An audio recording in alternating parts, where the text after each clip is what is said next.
Well, here we are on the Greater Things podcast, and it's been a little while, but today I'm back with Jade Schultz. How you doing, Jade? Peachy. Doing Peachy. well. It's always awesome to catch up with you and to hear what God's doing in and through you. And each time I do, I seem to walk away with my faith just a little bit bigger because of the stories and the testimony and the words that you share. So, not expecting anything different today. I'm sure I'm going to walk away just going, wow, God's been so good once again. How does that sound for an intro? It sounds really great. Yeah. Yeah. Well, today, one of the things that Jade and I have been chatting around is the idea of the potter and the clay. These are very, in church world, you'll often hear these phrases being used, and they come straight from the Old Testament, both from the book of Isaiah and also Jeremiah. And they seem to be a metaphor that God would use often, I guess. If it's happened twice, is that often? I don't know. Twice that's recorded, where he talks about himself being the potter and that we are the clay. Now, the reason why this is such an interesting conversation for myself to have this with Jade is because Jade has been or is a potter. Yeah. I wear many hats. You do. And, and you just got to spend 10 minutes with you, Jade, and you find another hat. But you don't just do things in half measures. Like you go and get the things to do the things, and all of a sudden you're really good at doing those things. It sounds like I'm a compiler of things. Well, in 2023, when Trish and I decided to go on the Great American Road Trip with yourself and Mel, we started in at your home, and I don't know if it was day two, might have been day two, but we were in your garage doing pottery. Now, I haven't, as you know, I hadn't done pottery since I was in school, so that's quite a few years ago. And my greatest addition to the world of art through the medium of pottery was an ashtray. Now, which would have been helpful if anyone in my family actually smoked, but they didn't.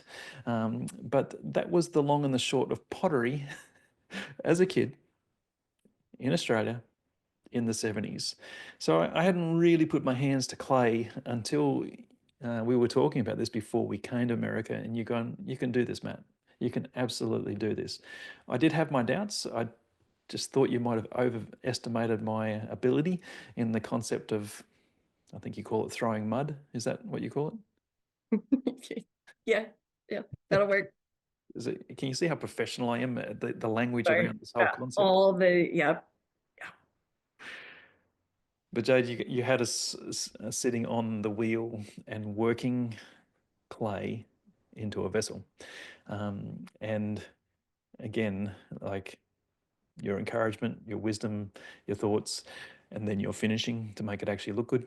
Um, all very helpful in the process of pottery. Just recently, this whole idea has come back to me, and I feel like God has just been sort of sitting with me to go, what does this look like for something to be squashed back down again, to be remade? So Jeremiah 18, God tells him to go to a potter's house, and the potter is doing something, and turns out he's not liking what he's done, so he squashes it back down again to remake something beautiful. And so got curious around this idea of what does this look like and how does this work, and the ideas of pottery and why God would be so attuned to this being a great metaphor of of him being the potter and we are the clay. And the idea of it around Jeremiah 18 is that God has done something, and often he might just push it back down again to remake something as well. And often we can struggle with that. But Jay, before I get too spiritual about No. it, the process, can you help, like in layman's terms, which is the way that you shared it with me, of pottery? Okay. Let's see if we can do this. All right. So first, I think it's important to address, like, you had a doubt that you Mm. could do something that I said you could do. Yeah. And so you put some trust in me, but you still had reservations and doubt. And I think that as Christians, we find our faith wanting at times, and our trust in God may be a little bit more on the lean side Mm. than heavy on that. But the concept of being a piece of clay, um, is really about trusting the process. Yeah. And there's a whole, like, this is built in. it- it's not just in those two verses that we talk about being clay.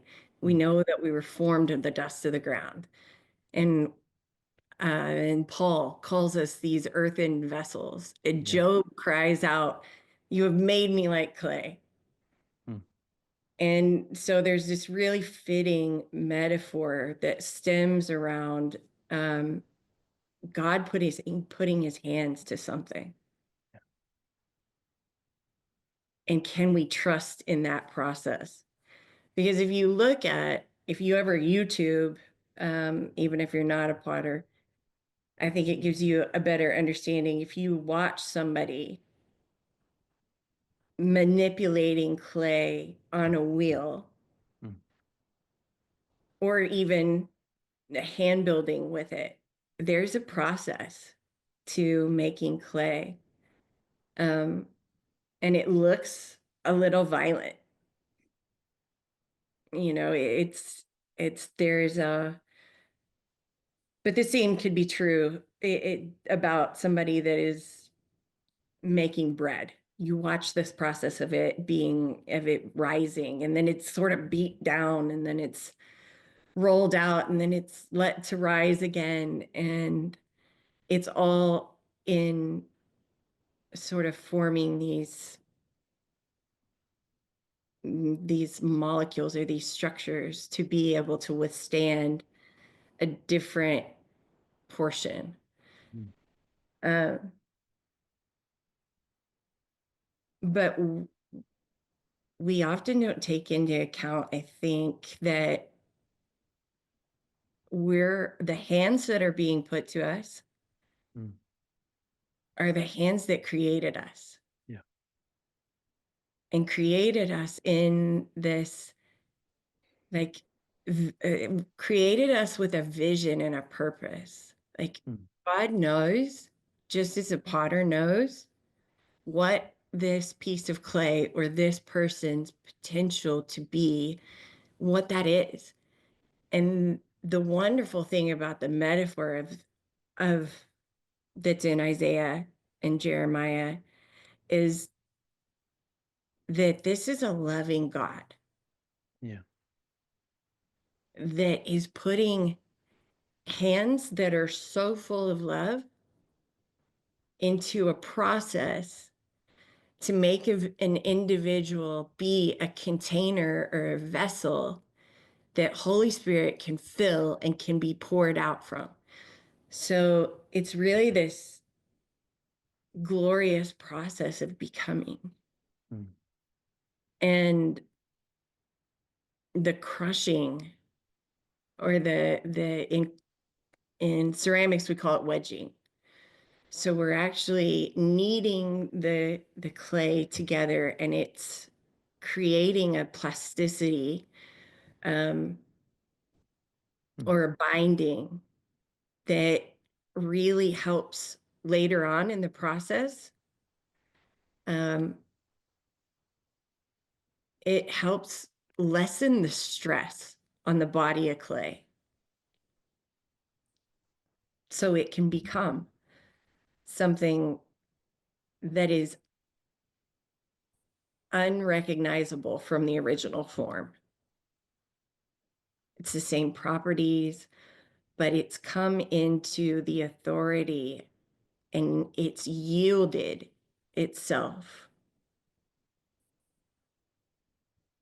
under the potter's hands. Mm. It's spun violently on the wheel. It goes through different stages. But in the master's hands is where we find the finished product is so much more beautiful than when it started.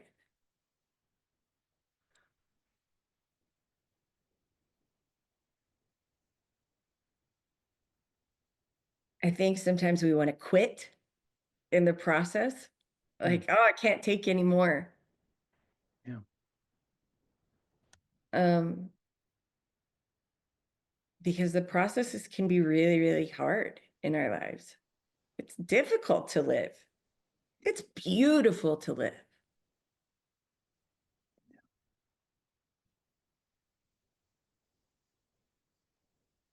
I know I used to work in a communal art space. Mm. And in order to cut down on the financial burden that it takes to create a batch of clay, all the scraps that come off of a piece Mm. before they are put to the fire, we would throw those in what's called a slop bucket. Mm. And that slop gets added to new material. And it actually adds a bit of age. A In our terms, we would say, like we go through things Yeah. in life, and the Bible says we're going from glory to glory. Mm.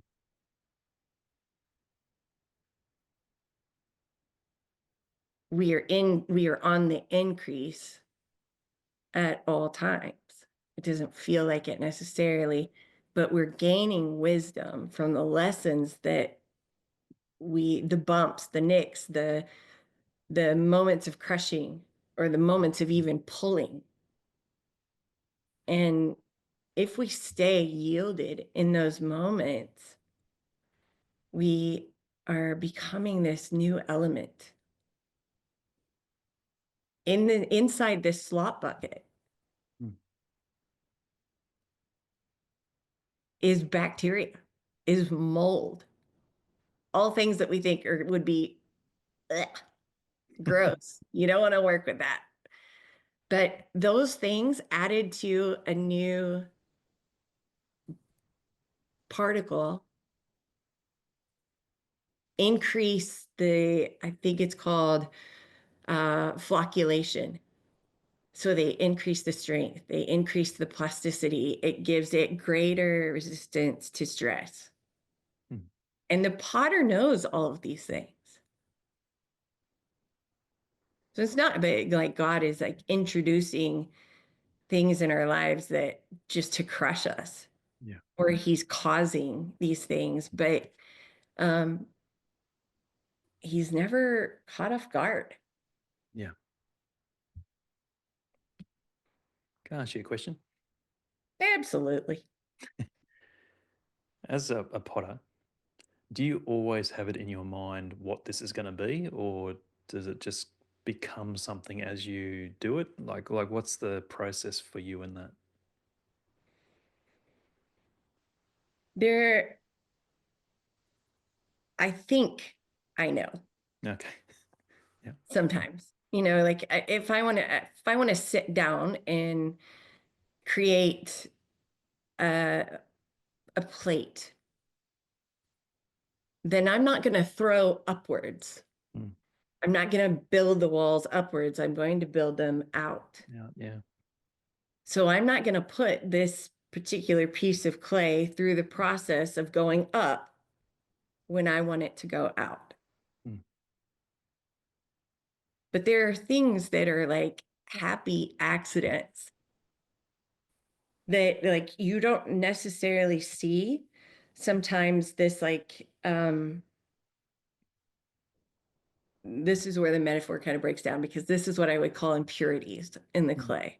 Yeah. So you don't necessarily see these little flakes or different iron particles until they go under fire and they come out, and they the iron particles have actually turned into these beautiful rust Mm. parts when silica and fire hit them. Yeah. So I think they're happy accidents. And I think that's true about like our faith, right? And our trust in God. Can we imagine that God is in awe Mm. of us in these moments of faith? Yeah. And, I think like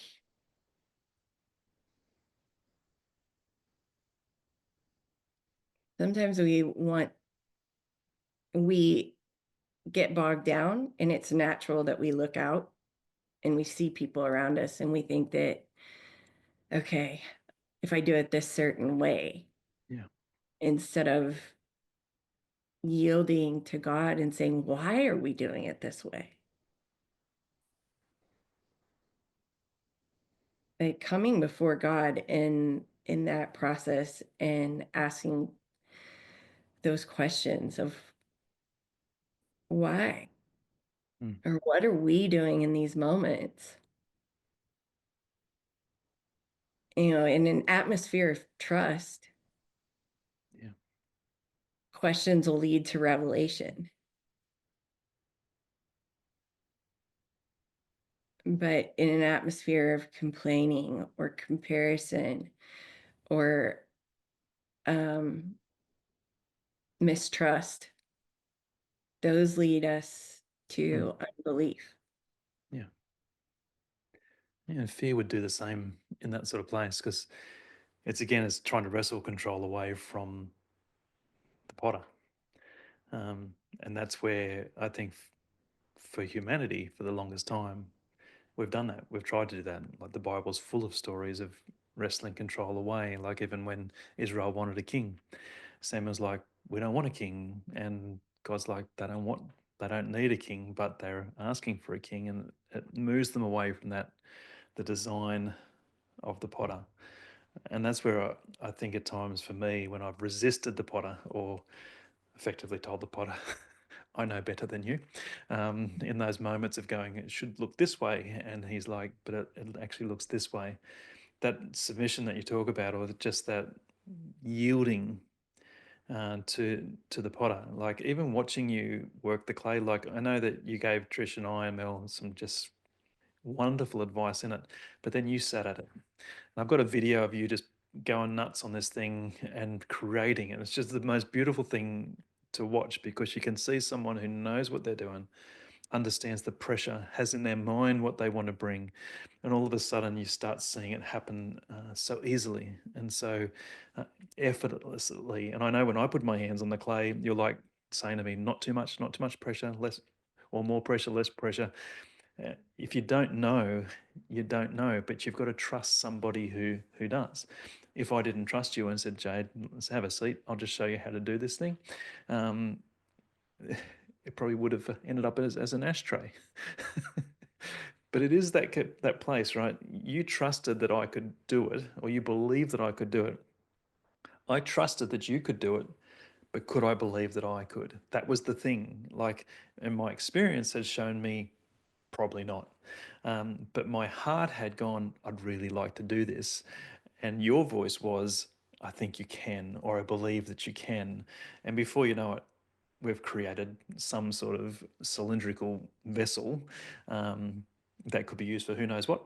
But it's again, for me, it was that little moment of pride, like to go, wow, this thing's actually happened.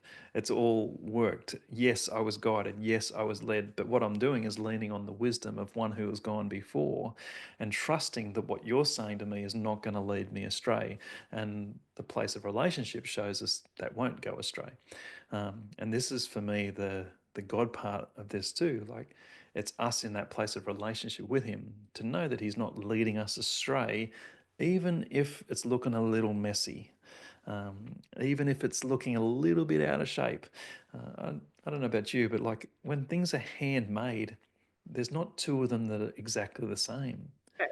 Is that, am I speaking rubbish You there? like no, I mean there are production potters, but they're even that they're producing something as a body of work. Mm, And so, you get your matching plates or something like that. But um, God knows very well our uniqueness, mm, and he's like finding that space in yourself where you can go, I'm actually okay that this is the lens that I see the world, and God says that it's good and it's beautiful. mm, And as long as I'm in that relationship, um, he's pulling things out of you that you didn't know were there. mm, He's stretching you in so that things that we need to deal with are coming up, and he's there. yeah. And if we'll stay in that place, so often we want to quit things, and we just really need to sometimes quit complaining first, but get with him, Mm, ask him, why are we doing it this way? This seems really hard. mm, Well, maybe that's the starting point. yeah. Why does this seem hard? Is there something that, you know, am I thinking maybe incorrectly about this, or have I been hurt? Mm, Is there some sort of, you know, and God, but he knows all of these things. yeah. And he's so good at drawing us out, Mm, drawing us into spaces to believe for a better outcome. And he's so good at that, and he's so tender to it. yeah.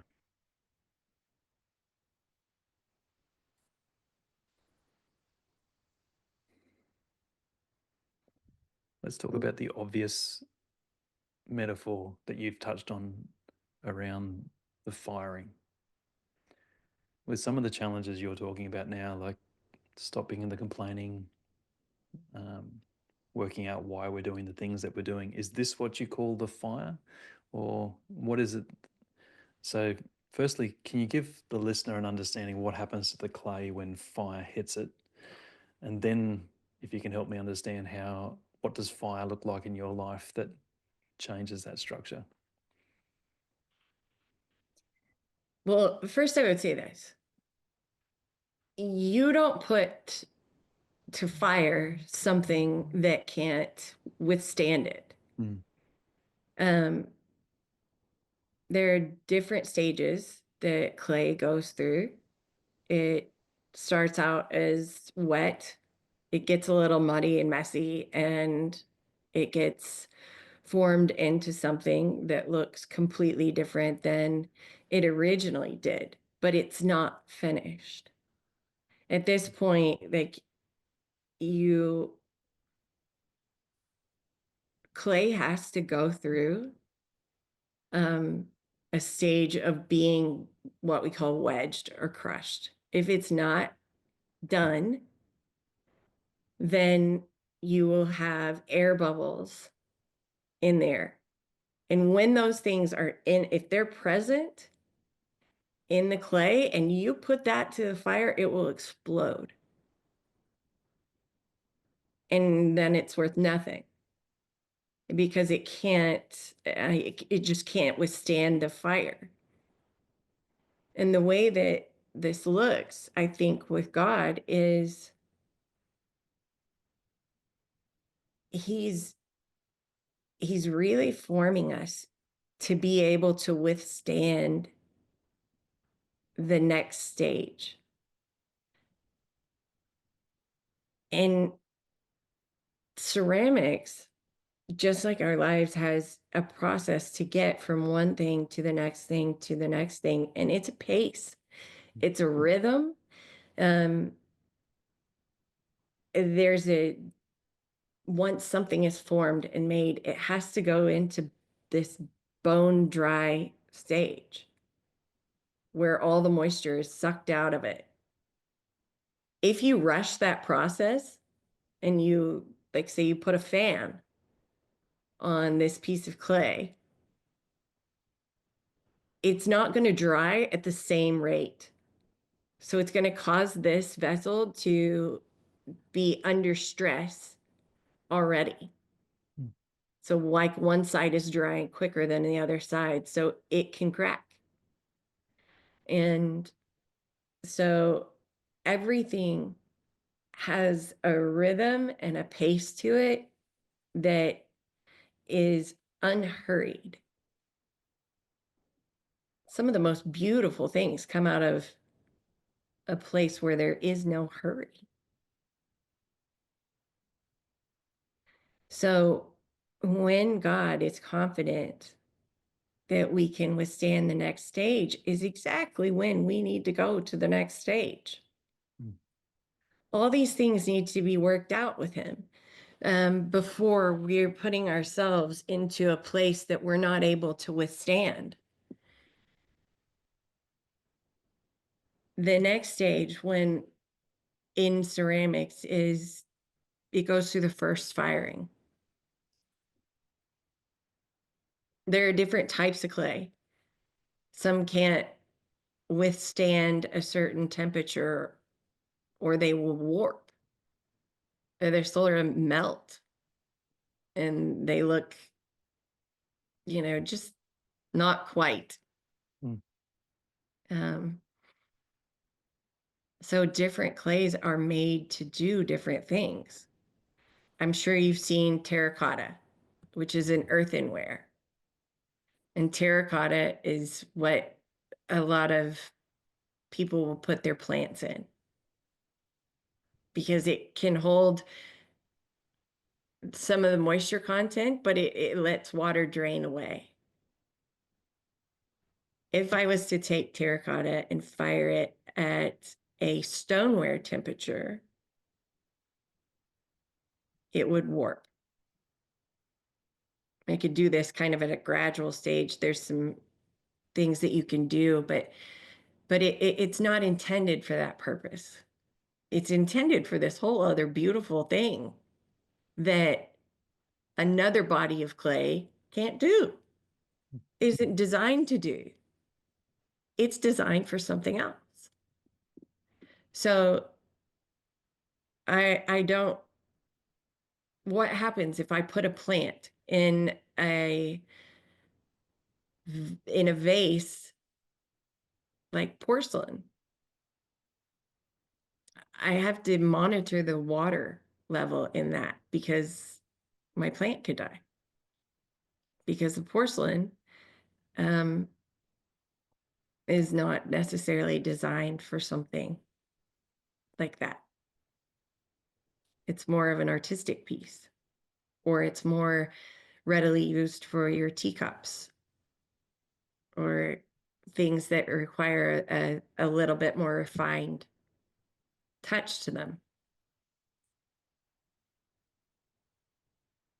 There, one is not necessarily greater than the other.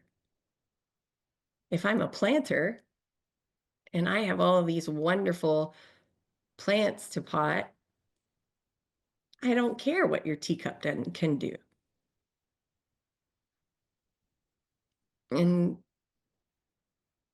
so it becomes this kind of moment of like, what is this? What is the purpose? What is it holding? What is it designed to do? So a potter would know that. And it goes through that first fire, and then it comes out And this is the point that we add glaze to it. And if I were to take that particular piece and just glaze it originally when it was still green, it would warp, it would melt, it would not look the right way. Again, it has to go through the process. Is that sort of answering your question? Yeah, very much. It's that, and this is part of why for me, the metaphor is so rich. Because when you sit with someone who actually knows what they're doing, it's not just about some dude sitting with a lump of clay who crushes something down and makes something else. I love how you've just helped us understand the process that's involved and helping us. And I think that's just the richness of what the Bible is about when God says to the Jeremiah in one verse, go down and check out the potter. Like to watch a potter at work, you are watching a craftsman. It's an art, like it's an art form. It's something quite beautiful to watch, and the process I think is so important too. The concept of not rushing it. Like that's how much of our lives at times do we rush through because we want to get something done so that we can get on to the next thing, or we can do this so that we can do the next thing. It's just so much of our life is rushed, and we're not waiting to discover more of what I was nearly going to say the designer there because I've been writing Jade. uh, what God's up to. So Jade, when the firing has happened for you personally, do you mind sharing anything in your story where you felt like that was a time when God fired something and something shifted or something changed or um, part of your purpose, I guess, might have come more into view? Hmm. So basically, you want me to just talk about the entirety of my daily life every day that I have been alive. There is a process. It's all in becoming. Like, Mm, gosh, even right now, like in previous times, I've heard God speak a certain way. Like I just know, like I'll come out in the morning, we're gonna sit on the couch, and he's right beside me, and we just have a good jabber. mm, And currently, in the last 6 months, I come out and sit on the couch, and he seems a little farther away, and he's not saying as much, but he's increased my awareness in other ways. And so I'm beginning to notice his voice in a different manner. And this feels like a struggle to me. mm, I want the easy pull up a chair, hang out with God. What do you want to do? Watch on TV? What book am I going to read? Who am I going to talk to today, God? What do you want to say? I like that ease. That was brilliant for me. mm, It's been utterly mm, frustrating at times currently because I'm going, I don't hear you. What are you saying? And then something will drop into a different part of my knower, mm. and it's no less God. Yeah. And now I see, like, oh, oh, I'm noticing you in quite a unique way. And it's actually making me fall more in love with a different part of his nature. And I love it. I Mm, wouldn't want him to stop doing that. I love the chats when he comes and he pulls up a chair, mm, and we just have this incredible conversation that I love that. But I love the way that he's talking to me now, Mm. where I know something in my spirit, but he's not allowing me to say it. Yeah. And can I be okay with the quiet and just knowing, we're believers. Mm. We're the ones who the world says, oh, you're believers. So you believe. So I get to believe. I get to build faith in these moments where he's not right here, you know? And can I be okay with this aspect of the relationship? And what do I look like? And knowing that he's always growing us Mm. and taking comfort in that. Yeah. One of the reasons I enjoy talking with you, Jade, Mm. there's not much that's traditional about you. Oh. There's just, you have such a, so when I would talk to most people about being fired in the clay, they would talk about their intense trials of times of I've walked through the valley of the shadow of death and it's felt like this and it's felt like that. And that was the fire. You've just brought that into the place, which I love, of the day to day, the moments, the wrestles, and the discovery. Like it's again, you get to learn something new of God's character. And this is something that I find so valuable in the way that you share, because I do know your story, a fair bit of it, I guess. To know some of those, what people would consider fiery trials, have been hard, extremely hard. But for yourself, it's in the moments of each day of just going, He's readying me for something else. I haven't enjoyed the last 6 months at this capacity because I'd really, really love for him to sit on the couch with me right now and just, as you say, jabber away. That's the length and breadth of my Texan for today. And, but you've brought it into the moment. And see, for me, like that, that encourages me, that inspires me. Because as you know, with me over the last 12 months, it's that shifting space as well of discovering more, where I used to discover it one way, but now it's like God's like, yeah, that's how I used to do that for you, Matt. And I found in any relationship, Jade, that's anyone of value. You meet someone in communication at the start, years down the track, we talk different things, we share different things, we have different ideas. You've worked out how much you can share or how little you can share. There's something dynamic in the relationship that grows. And I think that should be the same with my relationship with God.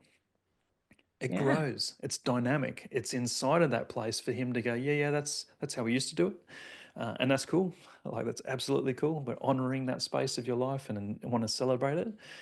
But it's Mhm. like, do I want to grow in relationship? Well, what relationship on the planet don't I want to grow in? I want to know more of the people that I get to hang out with or the people that I love. And what does that give to me? A greater awareness, a greater connection. And that to me is so much the paradigm of the way that I engage with God. I love discovering the new ways that he wants to talk or reveal or to share. And I love how you've then brought that into the place of the pottery to going, this is what I actually call being fired by the heat that changes. And I think at one point you said to me it changes the molecular structure at times or at that level that creates this vessel. And like Paul would talk about how we're in God's great kitchen, we're all different utensil type things where he's like, there's some just for a special purpose, and there's others, they're for the everyday kind of thing. And we entertain those pictures in our mind of what of that of am I. But God's like, how about you have this conversation with me? I can share that with you, but we go on our often on our high horse and we find the best concept of what does this look like for Matt to be actually to succeed or to do or to conquer or to do whatever. And it's just like, how about we slow this whole thing down? How about we allow the process to be a thing? And sometimes even in the crushing, Jade, like that's, I find more about myself in those moments than the times when I feel like I'm firing on all cylinders. Yeah. I think if we, any one of us looks back at our life Mm, and whatever we consider crushing, whatever that is, yeah. it's different to every person, um, and moment to moment. But if you look back and you've gained a bit of wisdom, Mm, you've gained revelation, you've gained maybe a deeper love for yourself, for others, for God. And if I was to say, okay, I can take away all of this crushing and this stress, I can take that away. Um, but you won't have this either. yeah. And most people, I think, would say to a degree. There's obviously some different situations, but um, most people would say, no, actually, that knowledge, that love, that relationship has all been a blessing to me at this point. Mm, I actually needed this growth because without it, none of this in the present makes sense. And so I yielding to that, yielding to, oh God, yielding to God's love, whew,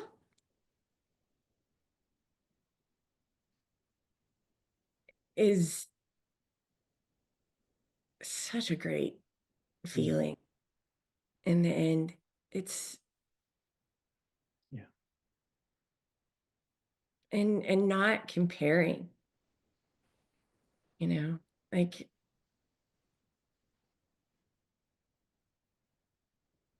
being really we can admire people, Mm, but like